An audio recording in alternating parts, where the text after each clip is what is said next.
Welcome dear रॉकर्ट्स, कैसे हैं आप सभी और के ड्रामा सीरीज फैन आप लोग कैसे हो। आपके कमेंट्स और सपोर्ट को देखकर हम लेकर आ गए हैं गुड जॉब सीरीज का सेकंड पार्ट और हमेशा की तरह इस वीडियो को लाइक शेयर करके अपना भरपूर सपोर्ट दिखाइएगा। वेल, अगर आपने पहला पार्ट नहीं देखा है तो प्लीज उसको जाकर देखिए, फिर आपको ये पार्ट समझ में आएगा तो कहानी को आप अच्छे से फॉलो कर पाएंगे। लिंक वहीं नीचे डिस्क्रिप्शन में मिल जाएगा। तो पिछले पार्ट में हमने देखा कि डॉन एक शापित नेकलेस को ढूंढ रहा है और दूसरी ओर सेरा के पास दूर की चीजों को क्लोजअप में बारीक से बारीक डिटेल के साथ देखने का सुपर पावर है। तो ये दोनों एक दूसरे से तो मिल ही चुके हैं और पहले पार्ट के एंड में हमने देखा कि डॉन को सेरा के इस सुपर पावर का पता चल चुका है। तो चलिए अब देखते हैं आगे क्या होता है। लेकिन हाँ, एक बात आपको याद दिला दूं कि अगर आप चैनल पर नए हैं तो सब्सक्राइब भी कर दीजिएगा। वेल, इस पार्ट की शुरुआत में सेरा को एहसास हो जाता है कि डॉन को उसके पावर के बारे में पता चल गया है। अब सिचुएशन को संभालने और डॉन से पीछा छुड़ाने के लिए वो कहते हैं कि हाँ, पावर है तो उससे क्या हुआ, मेरी पावर मेरी पर्सनल प्रॉपर्टी है, तुम्हें इससे क्या। वो देखो ऊपर कौवा उड़ रहा है, अरे तुम पे टॉयलेट करने जा रहा है वो। डॉन डर कर ऊपर देखता है तो इसी बहाने से वो कॉल कट कर लेती है।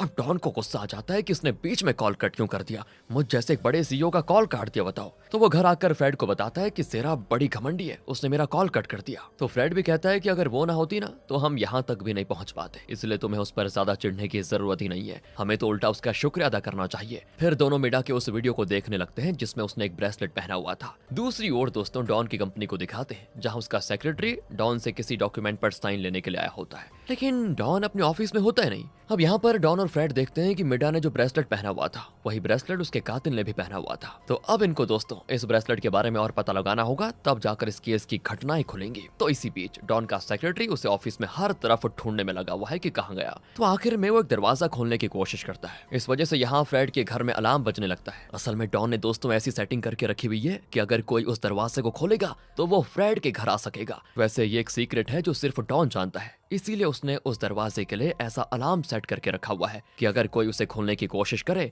तो अलार्म बज जाएगा। डॉन कहता है कि यार ये लोग भी ना थोड़ी देर मुझे चैन से अपना काम भी नहीं करने देंगे, खैर मैं खुद ही ऑफिस जाकर देखता हूँ कि इसको चाहिए क्या। इसी बीच सेक्रेटरी घबरा जाता है, उसको ये लगता है कि शायद डॉन उस कमरे में बंद है और वो दरवाजा तोड़ने की सोचता है, लेकिन हैन वक्त पर डॉन वहां पर दरवाजा खोल देता है और सेक्रेटरी नीचे गिर पड़ता है। डॉन भी कहता है कि क्या हो गया, थोड़ी देर आराम नहीं करने दोगे क्या। कहता है कि सर इस पर आपके साइन चाहिए। तो साइन करते हुए डॉन नोटिस करता है कि सेक्रेटरी ने भी उसी टाइप का ब्रेसलेट पहना हुआ है जो मिडा और उसके कातिल ने पहना हुआ था। डॉन पूछता है कि सुनो सुनो, ये ब्रेसलेट तुम्हें कहाँ से मिला। वो कहता है मैं एक हॉस्पिटल में गया था जहाँ मैंने चाइल्ड केयर फाउंडेशन को डोनेशन दी थी, तब उन्हीं लोगों ने मुझे ब्रेसलेट दिया था। और तो और मिडा भी वहां पर आई थी और उसे भी ऐसा ही ब्रेसलेट दिया उन लोगों ने। ये जानकर डॉन सेक्रेटरी को वहां से भेज तो देता है, लेकिन उसके दिमाग में बहुत सारी चीजें चलती है और इसके बाद वो खुद उस सीक्रेट दरवाजे से फ्रेड के घर आ जाता है। अब इससे पहले कि डॉन उसे उस हॉस्पिटल के बारे में बताता, फ्रेड ने अपनी तरफ से रिसर्च करके पता लगा लिया था कि उस कातिल का एक बेटा है जिसे कोई जानलेवा बीमारी है और उस हॉस्पिटल में उसका इलाज हुआ था। तो अब दोनों उस हॉस्पिटल में जाने के लिए तैयार होते हैं क्योंकि वहां से कोई क्लूज जरूर मिल जाएगा इनको।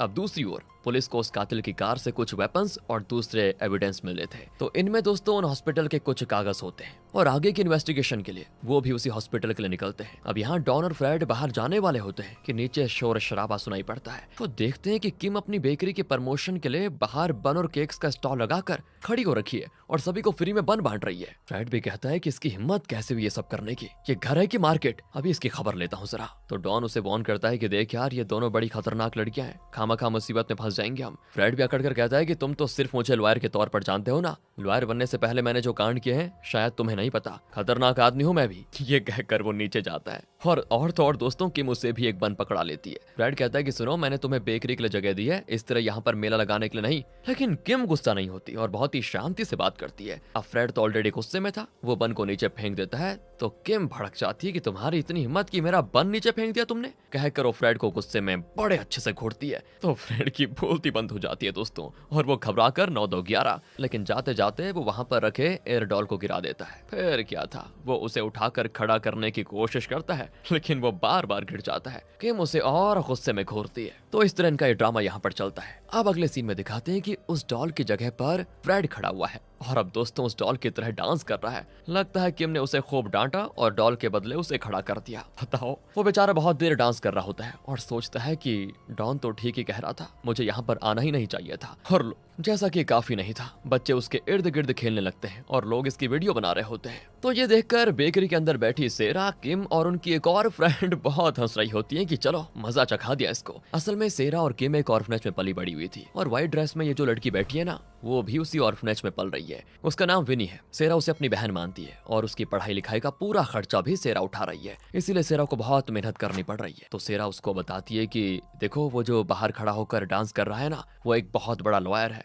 लेकिन उसने किम से पंगा जो ले लिया तो देखो उसका क्या हाल कर दिया है। इसी बीच विनी को एक कॉल आता है और वो तुरंत वहां से चली जाती है। असल में उसकी फ्रेंड एक स्टोर में कोई चीज चुराते वक्त पकड़ी गई थी, उसी को छुड़ाने के लिए विनी जाती है। फिर विनी उस स्टोर के ओनर को पैसे देकर माफी मांगती है कि प्लीज मेरी फ्रेंड से गलती हो गई, प्लीज पुलिस को मत बताइएगा। उसकी फ्रेंड का नाम है शियोमी। विनी ने उसको बचाया तो है, लेकिन वो अकड़ कर जाने लगती है। विनी पूछती है तुम ऐसा करती क्यों हो यार? पर शियोमी कहती है तुम्हारी केयर करने के लिए तो सेरा है, लेकिन मेरा कौन है बताओ, इसीलिए मुझे सब करना पड़ गया। इतना ही नहीं, वो विनी से थोड़े पैसे भी लेकर चली जाती है। वैसे दोस्तों विनी को शियोमी बहुत पसंद है, इसीलिए वो उसकी बहुत केयर करती है। यहाँ फ्रेड एकदम मुंह लटका के बैठा होता है। उसके साथ हादसा जो हो गया था, अरे कौन सा हादसा? वही वहाँ खड़े रहने का। तो डॉन उसको दिलासा देता है और कहता है कि भाई मैंने पहले ही कहा था कि नीचे मत जाओ, पर तुम्हें तो अपनी माननी है ना, बहादुरी दिखानी है तुम्हें अपनी। इतने में सेरा दरवाजे पे आ जाती है तो डॉन दरवाजा खोलकर मुंह मोड़ कर चला जाता है। वो वैसे सेरा को ये दिखाना चाहता है कि वो उसे अवॉइड कर रहा है, पर सेरा की समझ नहीं आता कि ये ऐसा नाटक क्यों कर रहा है, इसे क्या हो गया। पर वो उसका पीछा नहीं छोड़ती।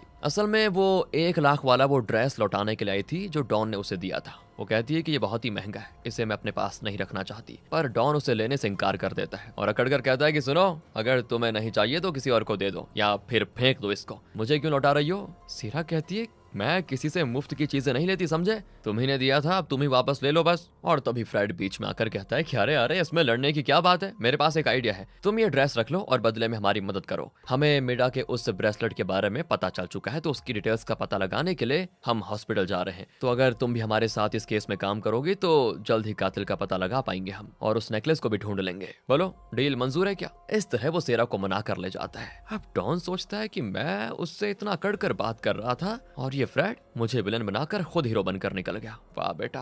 पर वो भी उनके साथ जाता है दोस्तों। अब तीनों हॉस्पिटल पहुंच जाते हैं। फ्रेड वैसे अंदर तो नहीं जाता और बाहर से इनको इंस्ट्रक्शंस देने लगता है। फिर डॉन और सेरा अंदर जाते हैं तो वहाँ पुलिस पूछताछ कर रही होती है। तो असल में ये लोग जिस कातिल की तलाश कर रहे हैं उसी को पुलिस भी सस्पेक्ट करती है। उन्हें ये भी पता चल चुका था कि कातिल का एक बेटा है जिसका इलाज इसी हॉस्पिटल में हुआ था। तो सेरा तो एकदम चुप हो जाती है, क्योंकि अगर पुलिस ने उसको देख लिया तो वो उस पर शक करेंगे, क्योंकि उसने पहले से ही पुलिस को इस केस के बारे में इन्फॉर्मेशन दी थी। यहाँ पर एक सीनियर नर्स पुलिस को बताती है उस आदमी का बेटा यहाँ पर एडमिट हुआ था और उसका इलाज भी यहीं पर चल रहा था। असल में वो आदमी घर पर गेम खेला करता था और अपने बेटे को भी बहुत मारता था, और जब वो बच्चा यहाँ एडमिट हुआ तो उसकी ट्रीटमेंट के लिए बहुत लोगों ने डोनेट किया था। लेकिन वो आदमी बड़ा अजीब था, उन सारे पैसों को अपने लिए खर्च कर लेता था, और जब हमें पता चला तो हमने उसी वक्त पुलिस को इन्फॉर्म भी किया था। अब तो दोस्तों पुलिस को जरा यकीन हो जाता है कि जरूर उसी आदमी ने मिडा का कत्ल किया है। डॉन और सेरा उनकी सारी बातें सुन लेते हैं और वहां से चुपचाप निकल जाते हैं। अब हॉस्पिटल में बच्चों के खेलने का एक कमरा होता है। डॉन और सेरा वहां पर जाते हैं तो वहां कुछ फोटोज होती हैं जिसमें उस कातिल के बेटे के साथ एक औरत दिखती है दोस्तों। तो डॉन यहाँ पर उसकी एक फोटो खींचकर फ्रेड को भेजता है और कहता है कि सुनो, इसको चेक करो और बताओ कि ये मिडा है या फिर कोई और। वो कंफर्म भी कर देता है कि ये मिडा ही है। मतलब दोस्तों वो इस हॉस्पिटल में वॉलंटरी सर्विस करती थी। तो अब सवाल ये उठता है कि मिडा यहाँ सर्विस क्यों करने लगी, और खासकर उस कातिल के बेटे के साथ वो इतना क्लोज क्यों थी। इन्हें जल्दी से जल्दी ये सारी चीजें पता लगानी होगी, लेकिन उनके लिए इन्हें हॉस्पिटल में रहना होगा, तभी आगे की डिटेल्स पता चल पाएंगी। तो ये लोग एक प्लान बनाते हैं जिसमें सेरा को पेशेंट बनाकर यहाँ एडमिट करने का फैसला किया जाता है। लेकिन फ्रेड प्राइवेट रूम के बजाय एक शेयरिंग रूम बुक करता है जिसे 4 लोग शेयर करेंगे। अब डॉन भी गुस्सा करता है कि यार मेरे लिए वीआईपी रूम बुक करो, ये क्या कर रहे हो शेयरिंग वाला रूम। फ्रेड कहता है कि बेवकूफ, हम यहाँ पर पूछताछ करने आए हैं। अगर 4 लोग साथ रहेंगे तो उन सबसे हमें बहुत सारी इन्फॉर्मेशन मिल सकती है जो अल्टीमेटली हमारी इन्वेस्टिगेशन में काम आएगी। और कोई रास्ता न पाकर डॉन उस कमरे में जाता है। वहाँ सेरा को एडमिट किया होता है। अब दूसरे बेड से एक औरत आकर पूछती है कि आपको क्या तकलीफ हुई है, क्या आप पति पत्नी है?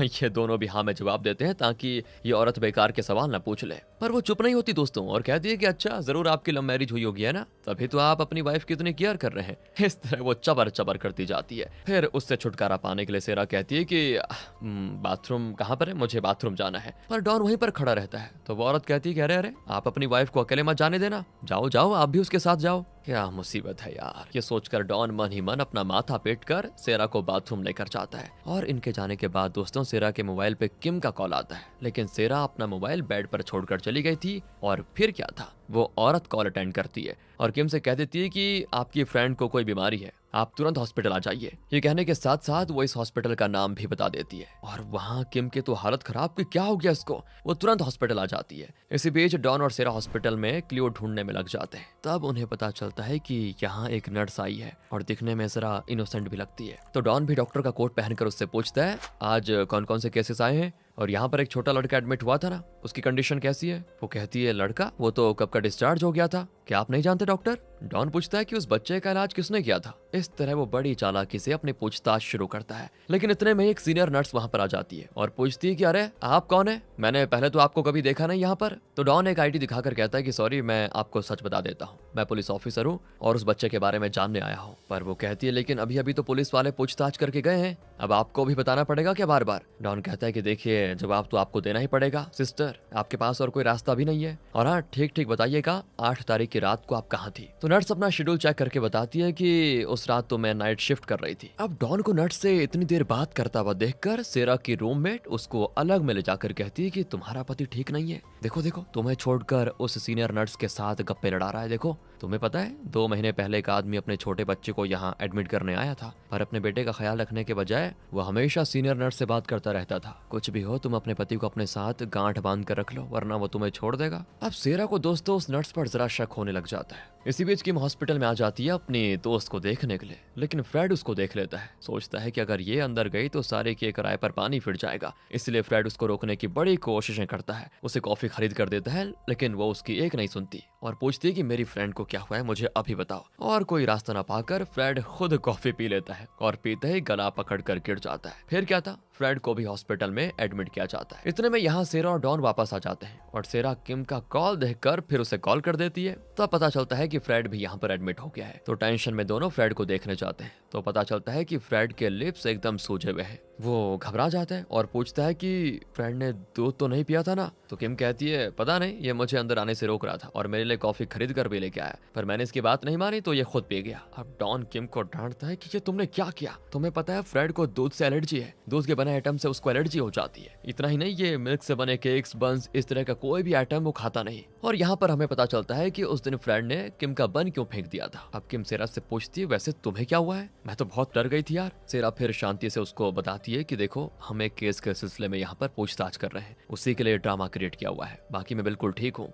तब जाकर किम को तसल्ली होती है। अब रात भी हो जाती है तो डॉन सेरा को हॉस्पिटल में छोड़कर घर जाने वाला होता है, लेकिन दूसरे बेड्स के पेशेंट्स कहते हैं कि तुम कैसे पति हो, अपनी वाइफ को यहाँ छोड़कर तुम आराम से घर जाकर सोना चाहते हो, कोई इमरजेंसी हुई तो उसकी मदद कौन करेगा। अब तो डॉन को भी कोई रास्ता नजर नहीं आता और वो वहीं रुक जाता है। बेड के चारों तरफ स्क्रीन फैलाकर वो सेरा से कहता है कि चुपचाप नीचे लेट जाओ, ऊपर तो मैं सोऊंगा, आखिर तुम मेरे लिए काम कर रही हो, मैं तुम्हारे लिए नहीं कर रहा। सेरा कहती है तुम फुटो यहाँ से, पेशेंट मैं हूँ तो बेड पर मैं ही तो सोऊंगी, बड़े आए रौब झाड़ने वाले हैं। इस तरह की लड़ाई चलती है। सुबह होती है और ब्रेकफास्ट का टाइम हो जाता है तो सारे स्क्रीन हटाए जाते हैं। तब सभी देखते हैं कि डॉन बेड पर सोया हुआ है और सेरा जमीन पर लेटी हुई है। फिर क्या था, डॉन को सभी शाप देते हैं दोस्तों, शाप। उस बेचारी को नीचे धकेल कर तुम ऊपर सो गए, कैसे बेरहम इंसान हो तुम। तो डॉन कहता है कि अरे आप लोग भी गलत समझ रहे हो, एक्चुअली वो कह रही थी कि बेड बहुत ही गर्म है इसलिए नीचे सो गई। पर डॉन की बातों पर कोई विश्वास नहीं करता। इतने में ब्रेकफास्ट लाया जाता है तो सेरा भी सोच लेती है कि ये बड़ा अच्छा मौका है डॉन से बदला लेने का। वो हाथ दर्द होने की एक्टिंग करती है और कहती है रात भर फर्श पर लेटकर हाथ का तकिया बनाकर सो रही थी, इसलिए मेरा हाथ बहुत दुख रहा है, पता है तुम्हें।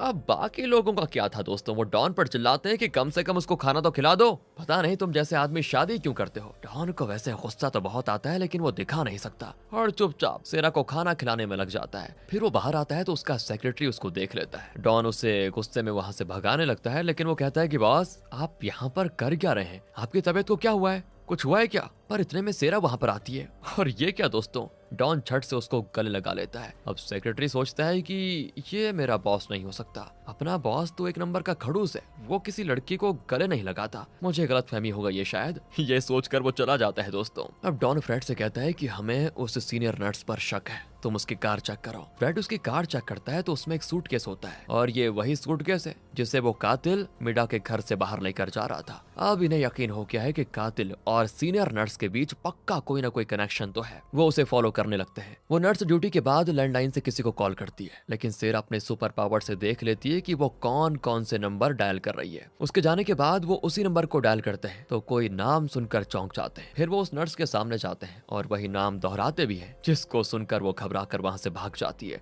लेकिन ये दोनों उसको चेस करते हैं तो वो भी जल्दी से किसी स्टोरेज रूम में छुप जाती है। अब डॉन और सेरा अलग होकर उसको ढूंढने में लगे होते हैं। सेरा भी अपने सुपर पावर से उस नर्स का पता लगा लेती है और उस कमरे के अंदर जाती है, लेकिन वहां पे नर्स ने बेहोशी का इंजेक्शन तैयार करके रखा हुआ था और वो झट से सेरा को इंजेक्शन लगा देती है। सेरा बेहोश। जैसे डॉन वहां पर आता है तो सेरा को बेहोश देखकर घबरा जाता है एकदम से, पर इतने में वो नर्स डॉन पर हमला करने की कोशिश करती है। डॉन तो उसे पकड़ लेता है, लेकिन वो डॉन को भी बेहोशी का इंजेक्शन लगा देती है। अब डॉन और सेरा स्टोरेज रूम में बेहोश पड़े होते हैं। इसी बीच फ्रेड लगातार डॉन को आवाज देता है, लेकिन डॉन की तरफ से कोई रिस्पॉन्स नहीं। पर वो उस सीनियर नर्स को कार में जाते देख लेता है और समझ जाता है कि जरूर डॉन और सेरा किसी मुसीबत में है। वो तुरंत हॉस्पिटल के अंदर जाता है। यहाँ डॉन और सेरा को बड़ी मुश्किल से होश आ जाता है, पर उस नर्स ने इन दोनों को रस्सी से बांध के रखा होता है। दोनों फिर एक दूसरे की रस्सियां खोलने में लग जाते हैं, लेकिन तब भी दोस्तों इनके बीच झगड़ा होता ही रहता है। एक कहता है कि पहले तुम मेरा खोलो, दूसरा कहता है कि पहले तुम मेरा। इनकी लड़ाई इतनी चल रही होती है कि तभी वहां पर फ्रेड आ जाता है। उसको ये दृश्य ऐसे दिखता है जैसे दोनों दोस्तों रोमांस कर रहे हो। वो सोचता है कि बाहर तो इतनी अकड़ दिखा रहा था और मौका मिलते ही रोमांस पे उतर आया, कैसा है रे डॉन तू। तब वो मुड़ते हैं और डॉन कहता है कि अबे अपने दिमाग के घोड़े पर लगाम दे, समझे, यहाँ वो नहीं हो रहा था जो तू सोच रहा है, और जल्दी से यहाँ का रस्सी खोल। अब यहाँ से सीधे कट करके दिखाते हैं सेरा, डॉन और फ्रेड अपनी गाड़ी में उस नर्स को चेस कर रहे हैं। असल में जब फ्रेड नर्स की कार की तलाशी ले रहा था तो उसने कार में एक ट्रैकिंग डिवाइस फिक्स कर दिया था, जिसकी मदद से अब ये लोग उसको चेस कर रहे हैं। फ्रेड पूछता है कि इस नर्स के तेवर को देखकर तो मुझे शक है कि कहीं इसी ने तो मीडा का कत्ल नहीं कर दिया। डॉन कहता है कि असल में मीडा मर ही नहीं, वो जिंदा है?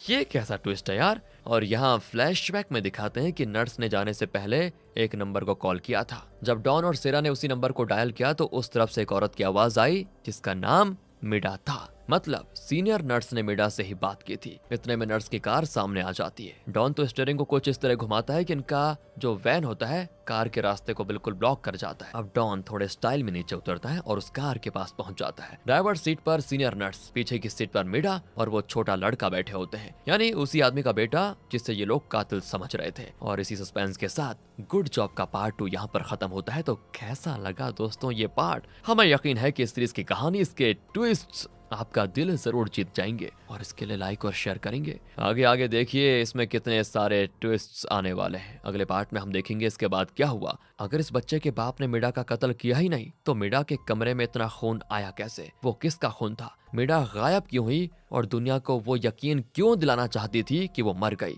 असल में ये छोटा लड़का है कौन यार, ये भी तो बात है। और डॉन तो अपना वो शापित नेकलेस ढूंढने आया था, तो वो इन सारे पजल्स को सुलझा पाएगा या फिर नहीं? इन्हीं सवालों के जवाब जानने के लिए इंतजार कीजिए पार्ट 3 का। वीडियो अच्छी लगी हो, एक्सप्लेनेशन अच्छा लगा हो तो लाइक कीजिए, थम्स अप। मिलते हैं आपसे अगली वीडियो में, ध्यान रखिएगा अपना। Thanks for watching.